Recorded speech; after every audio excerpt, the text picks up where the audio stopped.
জিম্বাবুয়ের বিপক্ষে ৫ ম্যাচ টি-২০ সিরিজের চতুর্থ ম্যাচে মাঠে নেমেছে বাংলাদেশ। শুক্রবার ১০ই মে মিরপুর শেরেবাংলা ক্রিকেট স্টেডিয়ামে টস জিতে বাংলাদেশকে ব্যাটিংয়ে পাঠান জিম্বাবুয়ের অধিনায়ক সিকান্দার রাজা। তানজিদ হাসান তামিম ও সৌম্য সরকারের ব্যাটে ভালো শুরু পায় বাংলাদেশ, তবে এর পরই দ্রুত উইকেট হারিয়ে ছন্দপতন শুরু হয় বাংলাদেশের ব্যাটিং লাইনে। টস হেরে ব্যাট করতে নেমে বাংলাদেশকে ভালো শুরু এনে দেন দুই টাইগার তানজিদ হাসান তামিম এবং সৌম্য সরকার।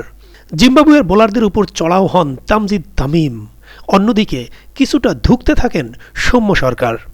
নিজের আগ্রাসী ব্যাটিং চালিয়ে যান তানজিদ। ঝড়ো ব্যাটিংয়ে ৩৪ বলে 50 তুলে নেন এই ওপেনার। অন্যদিকে নিজের খোলস ছেড়ে বের হন সৌম্য, তিনিও চড়াও হন জিম্বাবুয়ের বোলারদের উপর।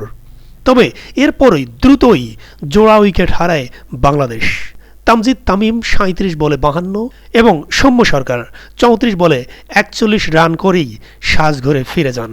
তাদের বিদায়ের পর তাওহিদ হৃদয় ও অধিনায়ক নাজমুল হোসেন শান্ত হাল ধরার চেষ্টা করেন, তবে দলীয় ১২১ রানে ৮ বলে ১২ রান করে আউট হয়ে যান হৃদয়।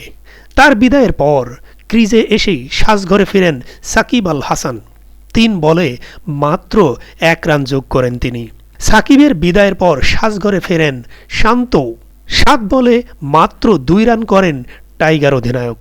এরপর জাকের আলী ৭ বলে ৬ রান করেন, রিশাদ হোসেন ৪ বলে ২ রান করেন, তাসকিন আহমেদ ৩ বলে ০, তানজিম হাসান সাকিব ৫ বলে ৬ রান এবং মুস্তাফিজুর রহমান ৬ বলে ৩ রান এবং তানভীর ইসলাম ৫ বলে ৩ রান করে মোট ১৪৩ রানে ১৯ ওভার ৫ বলে অল আউট হয়ে যান বাংলাদেশ টিম।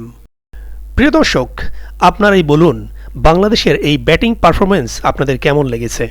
শুরুর দিকে আমরা আশা করেছিলাম প্রায় আমরা ২০০-র মতো স্কোর দেখতে পাবো, কিন্তু শেষ পর্যন্ত এমন ছন্দপতন যে ছন্দপতন একবারে বাংলাদেশের সব উইকেট শেষ করে দিয়েই থামল। প্রিয় দর্শক, খেলাধুলা এবং দেশের মজার মজার সংবাদগুলো নিয়মিত পাওয়ার জন্য দৈনিক জনপ্রিয় সংবাদ ফেসবুক পেজটি এখনই ফলো করুন এবং ইউটিউব চ্যানেলটি সাবস্ক্রাইব করুন। দেখা হচ্ছে পরবর্তী কোনো ভিডিওতে। ভালো থাকবেন। আসসালামু আলাইকুম।